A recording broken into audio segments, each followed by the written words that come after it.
waxaan hordhigay su'aal oranaysa shiicadu waa maxay inta aanan ka jawaabin su'aashaada waxaan jecelahay inaan dadka u iftiimiyo in muslimiintu caalamka ay u qaybsan yihiin laba qaybood oo waaweyn qayb waxaa la yidhaahdaa ahlu sunna wal jamaaca oo ah kuwa aynu inagu ka tirsannahay qaybna shiica ayaa la yidhaahdaa ereyga shiica inta aynaan shiicadan ka hadal ereyga shiica qur'aanku ku soo arooray wa inna min shiicatihi la ibraahiim iyadoo rabbi subxaanahu wa tacaala uu ka warramayo nebiyullaahi nuux ayuu rabbi yidhi wa inna min shiicatihi la ibraahiim atbaacdiisii iyo taageerayaashii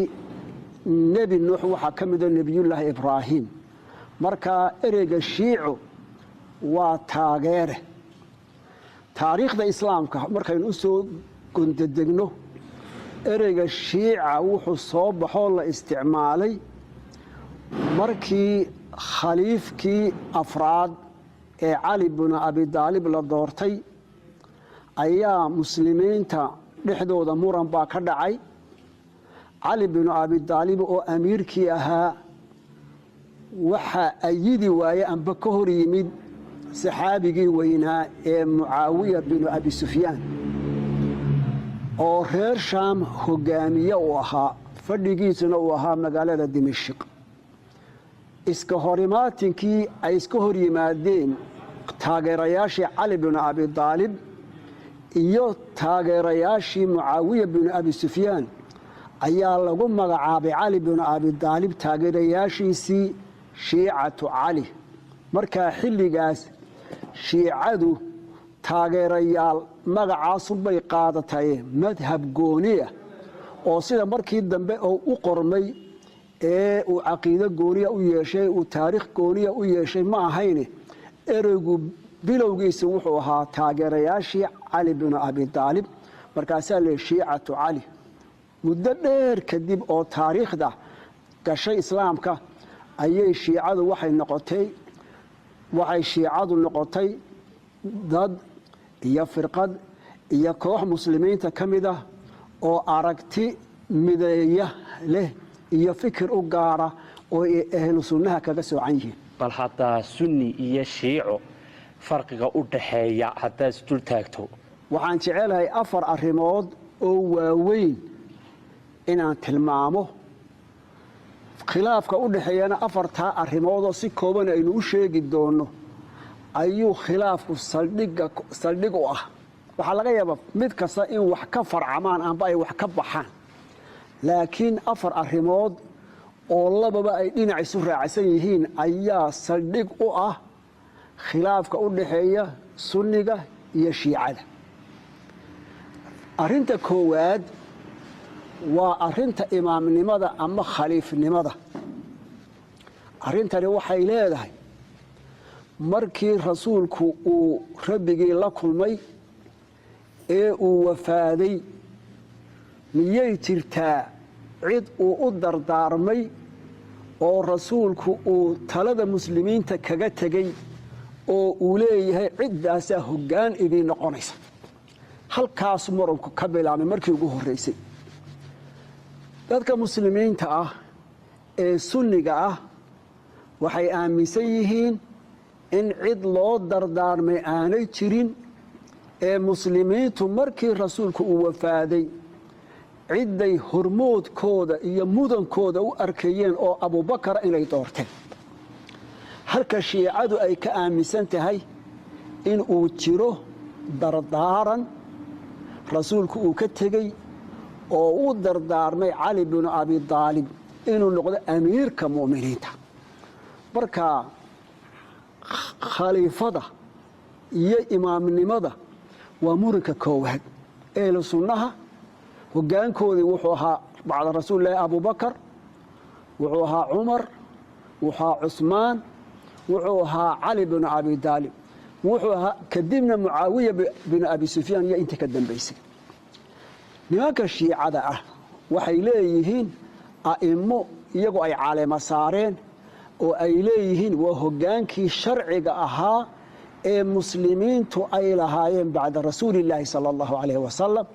waxay u arkayaan hogaanka koowaad inuu ahaa cali binu abi aalib kadibna inuu ahaa wiilkiisa xasan binu cali kadibna inuu ahaa walaalkii xuseen binu cali kadibna inuu ahaa xuseen binu cali inankiisii cali bin xuseen binu cali ninka zaynulcaabidiin la yidhaahdo kadibna uu ahaa maxamed albaaqir kadibna uu ahaa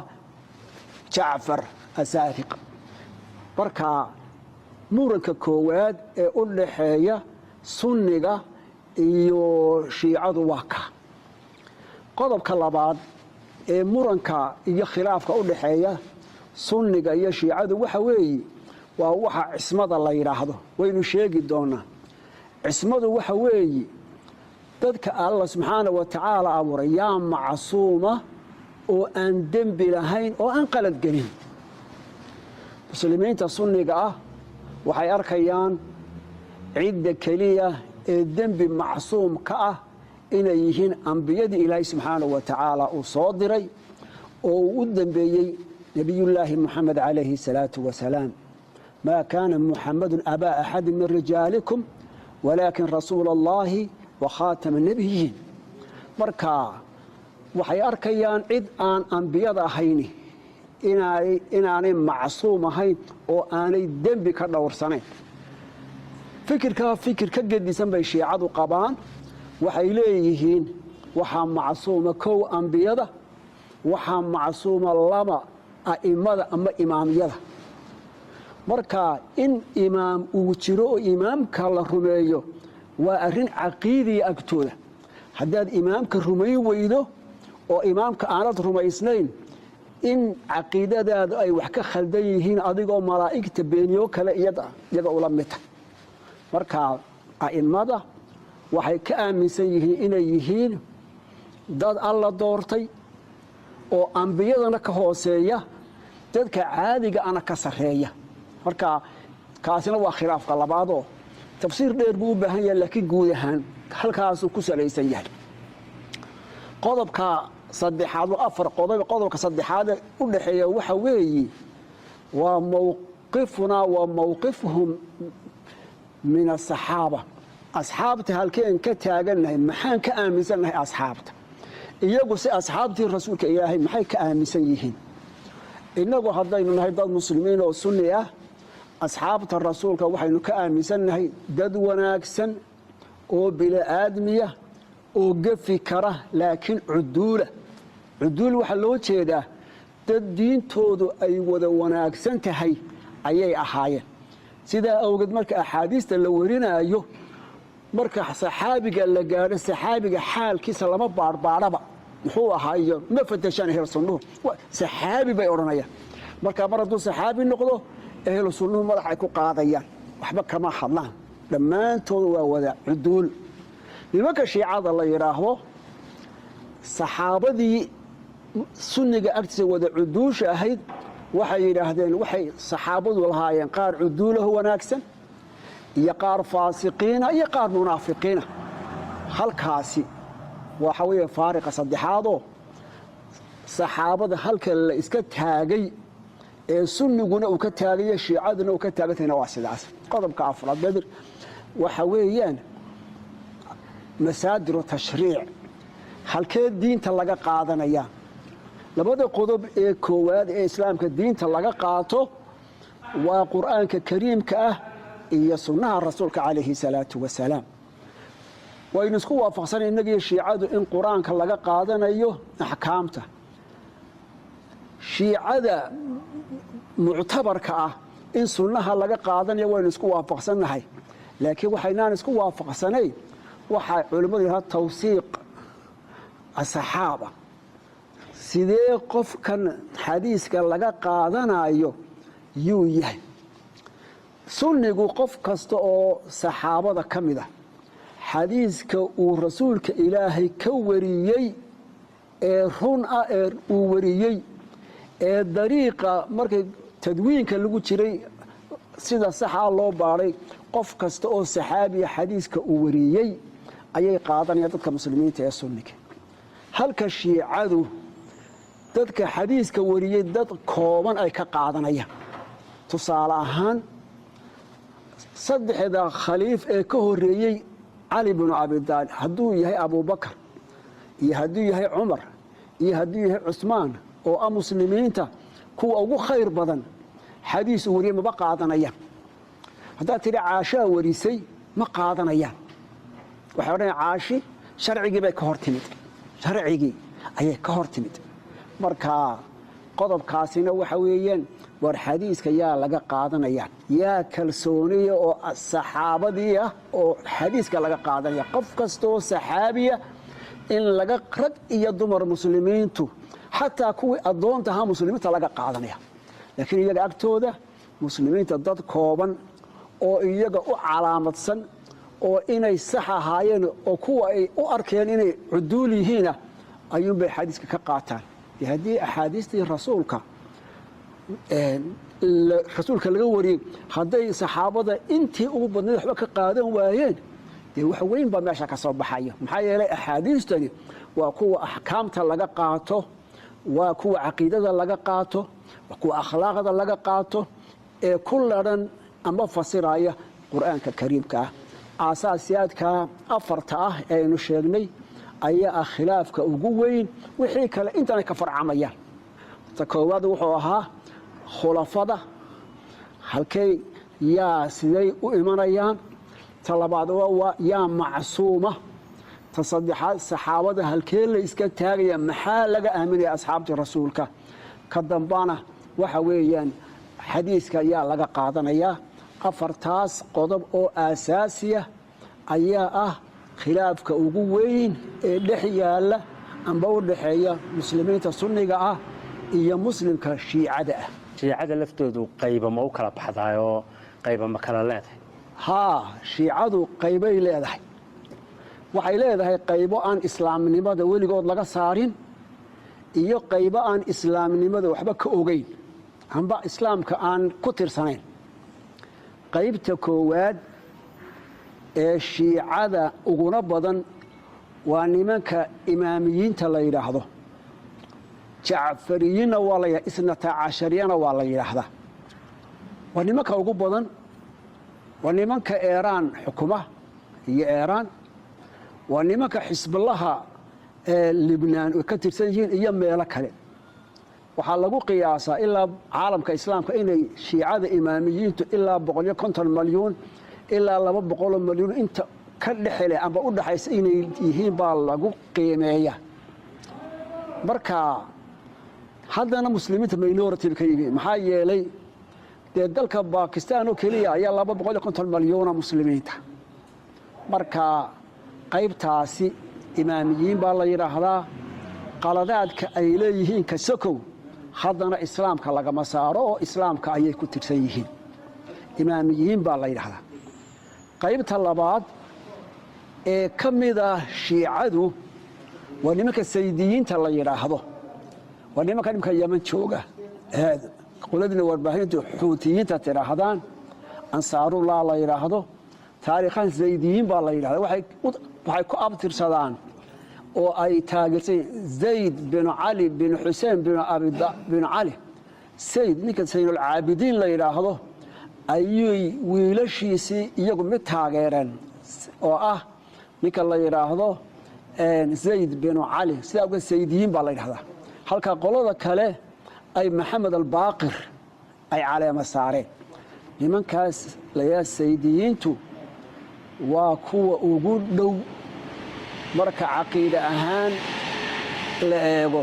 muslimiinta sunniga waa kuwa ugu dhow laakiin ayaan daro dagaalkii ka dhacay Yemen siyaasiyan baa loo fogeeyo shiicadii muxuu ahaa imaamiyiinta hayd baa lagu xiray markii hore labada waxa bay u dhawaayeen labada shiicada iyo sunniga xagga sunniga ay u dhawaayeen waxay aaminsanaayeen cali inuu imaam ahaa laakiin haddii abubakar qabtay qofkii fadliga badnaayo jooga haddii kii laga fadliga badnaa uu yimaado inaanay mushkilad ahayn ayay u arkayeen halka shiicada kale ay caayayeen ee ay habaarayeen dee khulafadii rasuulka calayhi salaatu wasalaam qoladaasina waxaa la yidhahdaa iyagana saydiyiin bale waa qolo labaad qolo saddexaad baa jirto oo xagga tirada imaamiyiinta ku soo xiga oo ilaa 10 malyan ilaa 15 malyan meelaha lagu qiyaaso waa nimanka ismaaciiliyiinta la yiraahdo oo niman caan ah dhaqaale badan haysto nimanka agakhaaniska la yiraahdo ee macruufka ah ee tujaarta ee Afrikada bari Zanzibar iyo Kenya iyo wax ka degan nimankaas la yiraahdaa ismaaciiliyiin baa la yiraahdaa waa niman uu ingiriisku markuu Hindiya qabsaday ayaa waxay yiraahdeen wax jihaad la yiraahdaa ma jiro marka gumaysigii ingiriiska ee qabsaday Hindiya aad buu ugu farxay deetana dhaqaalo fara badan buu u sameeyay marka waa niman leebadhiyaho bilyaneero aad u ladan adduunka laakiin niman islaamnimadoodu hadii ay jirtaba waa mid ay fari ku godantahay islaamnimadoodu waa iska magac laakiin xaqiiqa kuma dhisna qolada afraad ee ugu dambaysa waa nimanka la yiraahdo calawiyiinta وحافظ الأسد يعني مكي رسول يا حكماي علويين بالله هذا kuwaasna qolo kale oo caqiida aad u khariban bay aaminsan yihiin islaamnimada waxba kama oga waxaan ku soo gabagabeynaya hadii inagu aynu nahay dad muslimiina oo sunni ah caalamka diinaha yaa ina xiga waxa ina xiga inaga dadka muslimiinta ee sunniga ah sacuudiga degan yihiin masar bay degan yihiin bakistaan bay degan yihiin Indonesia degan yihiin Malaysia degan yihiin waxay degan yihiin Turkiga iyo waqooyiga Afrika meelo kale Algeria degan yihiin Morocco waxa kale marka inaga ka muslimiin ahaan caqiida ahaan waxa ina xiga dadka muslimiinta ee sunniga ah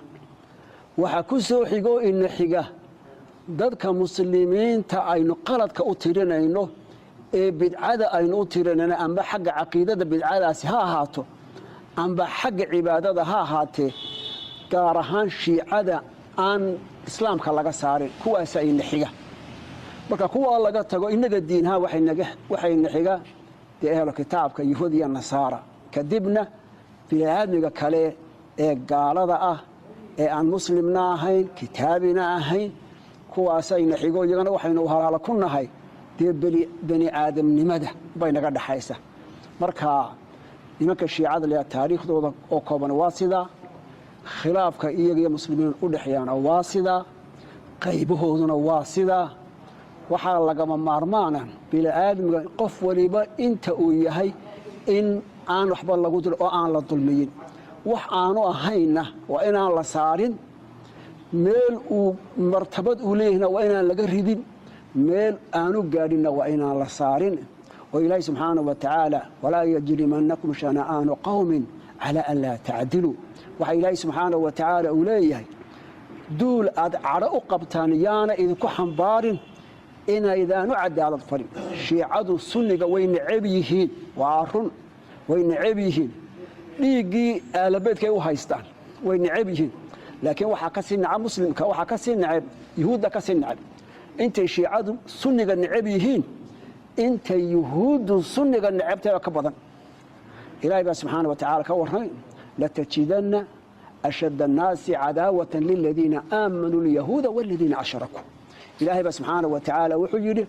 تلك مسلمين وحا نعب يهود إيا مشركين هذه أدوم هاتنتهين والسلام عليكم